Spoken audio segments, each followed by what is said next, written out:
Menghadapi 4 laga sisa di round 3, PSSI seperti yang kita tahu masih terus mengupayakan mengurus proses naturalisasi pemain keturunan yang diharapkan bisa memperkuat timnas Indonesia, entah itu di bulan Maret ataupun Juni mendatang. Dan setelah oleh Romani, masih ada nama-nama macam Jairo atau kemungkinan Emil Audero, Mauro Zelstra, hingga Miliano Jonathan.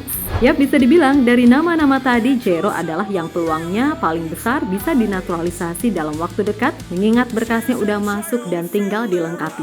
Walaupun juga pastinya itu nggak gampang, mengingat waktu yang terus berjalan. Nah, melihat situasi yang ada, Jairo sendiri dikabarkan cukup santai dan percaya kalau semuanya bakal bisa clear tepat waktu. Pokoknya yang penting bisa bela timnas Indonesia, entah itu Maret atau Juni nggak masalah. Intinya yang terpenting clear dulu. Nah, Jairo sendiri kabarnya juga akan membantu membujuk pemain diaspora lainnya untuk yakin membela Indonesia, yang mana salah satunya adalah Pascal Schreik, juniornya ketika masih sama-sama membela Ajax Amsterdam. Di sisi lain ada kabar menarik manakala Sandy Walsh serta Kelvin Verdonk, entah sengaja atau enggak, justru mengatakan hal yang mengejutkan, di mana selain berkaitan dengan pemain keturunan, ada pun juga berkaitan dengan rencana besar PSSI yang akan mengadakan uji coba dengan salah satu tim kuat Eropa selain Belanda. Are grown.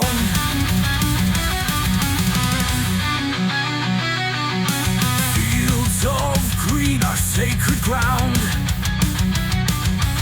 Red and white, no backing down. Fists clenched tight, hearts on fire. Chasing dreams, never tired. Peluang Indonesia untuk meraih hasil maksimal di sisa laga round 3 sejatinya sangatlah terbuka. Sebab dari 4 laga yang ada, 2 diantaranya akan dilakukan di kandang. Meskipun begitu, semua juga tahu kalau itu bukanlah sesuatu yang mudah. Karena di satu sisi, tim-tim pesaing pun juga pasti melakukan evaluasi. Bahkan China, selain menggelar TC lebih awal, mereka juga menambah kekuatan dengan 4 pemain naturalisasi. Intinya, selain Jepang yang 99,9% udah dijamin lolos, semua tim masih punya peluang yang sama, mengingat jarak poin yang ada bisa terbilang sangat ketat.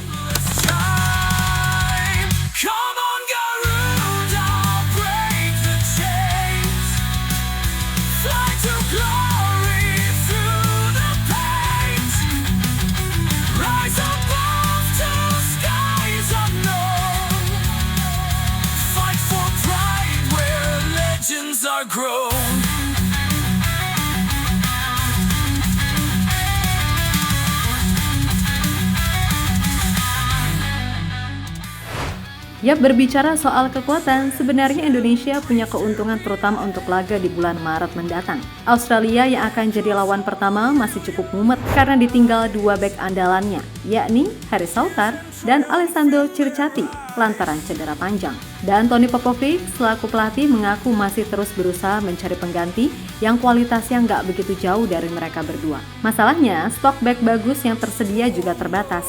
Sehingga mau tak mau Popovic terpaksa harus bisa memaksimalkan pemain yang berkompetisi di liga domestik. Kemudian soal Bahrain, mereka saat ini cukup terganggu dengan isu soal pelatih mereka, Dragan Talajik, yang dirumorkan sedang didekati tim Saudi Pro League Al Ettifaq, di mana tim tersebut menganggap Talajik adalah sosok yang pas untuk mengisi posisi yang akan ditinggalkan oleh Steven Gerrard. Tentu saja melihat sikon yang ada, harusnya Indonesia mampu untuk memanfaatkannya. Terlebih Bahrain sendiri, sampai sekarang juga masih belum memberikan kepastian apakah mereka berani datang atau enggak ke Jakarta, kan gitu. Fight for pride where legends are grown.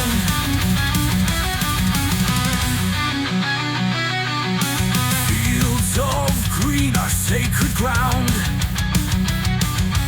Red and white, no backing down.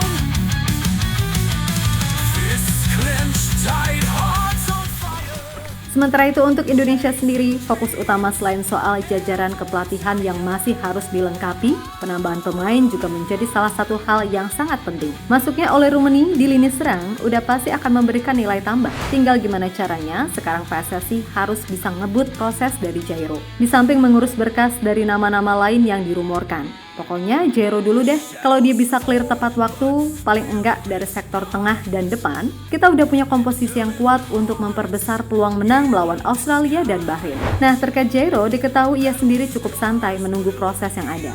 Entah bisa main Maret atau Juni, baginya yang penting adalah ia udah sah dulu jadi WNI. Walaupun pastinya secara hasrat Jairo ingin segera melakukan debut secepatnya. Dan Jairo sendiri kabarnya juga udah menghubungi beberapa pemain diaspora lainnya untuk yakin aja memilih Indonesia. Nah, salah satu nama yang kemudian dihubung-hubungkan adalah Pascal Struijk. Ya, Pascal dan Jairo, meskipun gak deket-deket banget, tapi diketahui koneksi keduanya sangat bagus. Hal itu lantaran Pascal adalah junior Jairo ketika masih sama-sama main buat Ajax. Yap, saat Jairo main untuk tim senior Ajax pada periode 2013 sampai 2017, Pascal sendiri main untuk tim junior Ajax pada periode 2016 hingga 2018.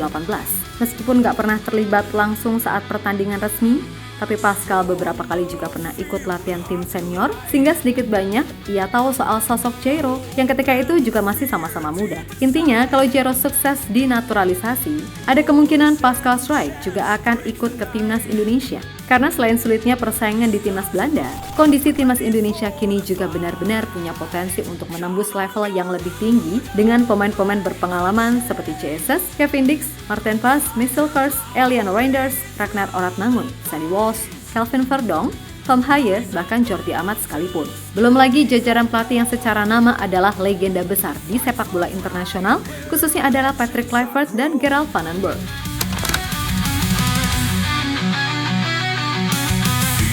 Of green are sacred ground. Red and white, no backing down. Fists clenched tight, hearts on fire. Di sisi lain ada kabar soal Sandy Walsh dan Kelvin Verdonk yang entah sengaja atau emang keceplosan malah nyepil-nyepil perihal sesuatu yang masih dirahasiakan PSSI. Yap, Sandy Walsh membeberkan kalau akan datang pemain-pemain keturunan lainnya yang akan bergabung ke Indonesia dalam waktu dekat. Menurutnya, dengan kondisi timnas Indonesia yang sekarang, dirinya semakin sering mendapatkan pertanyaan dari pemain-pemain keturunan soal peluang bergabung ke timnas Indonesia. Dan Sandy sendiri menyatakan siap membantu apapun yang ia bisa karena semua demi Indonesia. Jadi saya berharap kami mempertimbangkan pemain yang bersedia membantu kami dan berkontribusi dalam meningkatkan kualitas sepak bola Indonesia. Siapapun orang Indonesia dipersilahkan untuk bergabung dengan tim dan berjuang untuk mendapatkan tempatnya. Jadi ini hal yang baik dan saya harap kami dapat terus maju. Kami tidak boleh melupakan tim yang telah menunjukkan penampilan baik dan tidak boleh terlalu mudah menggantikan pemain. Menurut saya, prinsip ini harus dijaga. Namun saya percaya tim saat ini sudah sangat bagus dan memiliki potensi besar. Ucap Sandy kepada media Belgia sebagaimana dikutip dari Bola Sport. Kemudian Kelvin Verdonk, sama nih, entah keceplosan atau hanya sekedar basa-basi mengatakan jika rencana PSSI menyiapkan timnas Portugal sebagai lawan skuad Garuda di laga uji coba selain timnas Belanda.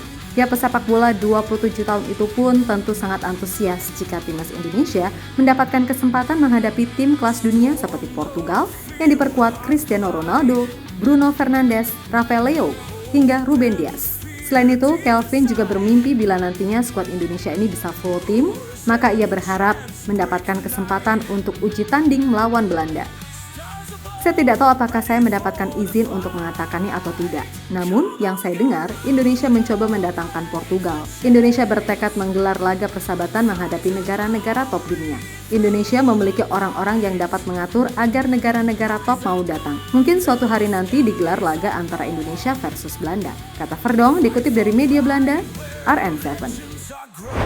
Ya, berkaca dari apa yang dikatakan Kelvin, jelas itu bukanlah sesuatu yang mustahil. Karena kita tahu kalau Pak Erick Thohir ini adalah jagonya soal lobby-melobi. Apalagi ini juga sesuai dengan janji beliau akan menghadirkan setidaknya satu negara kuat di Indonesia dalam 1 tahun sekali. Meskipun begitu, sayangnya untuk tahun ini janji Erick Thohir itu tidak bisa terrealisasi dalam waktu dekat. Karena emang pastinya jadwalnya sangat padat, baik untuk timnas Indonesia, Portugal, ataupun timnas Belanda.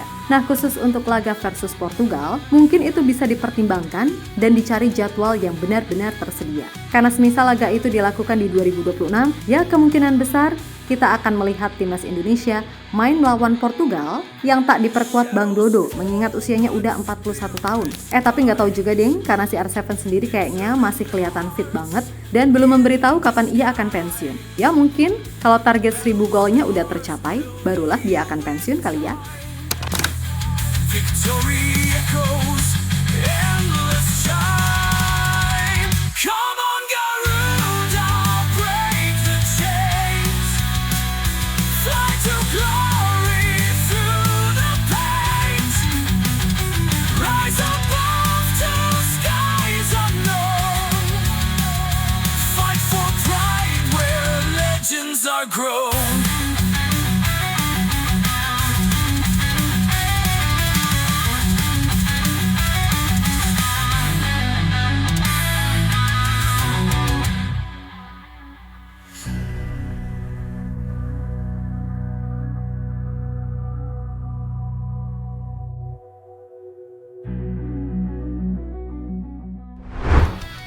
Yap, terlepas dari apapun, pada akhirnya kita semua hanya tinggal berharap kalau segala rencana yang telah disusun bisa terwujud.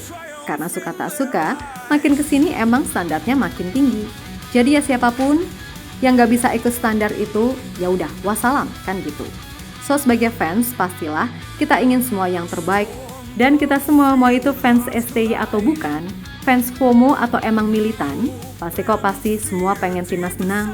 Kecuali ya wong-wong gendeng kae yang hobinya bikin huru-hara. Tapi udahlah, cuekin aja, toh nggak penting juga. Mendingan sama-sama berdoa dan dukung selalu timnas Indonesia, biar kedepannya bisa terus konsisten tembus level tertinggi. Selain tentunya juga masalah liga dan pembinaan yang juga terus dibenahi. Oke, kita Garuda. Rise above to skies unknown. Fight for pride where legends are grown.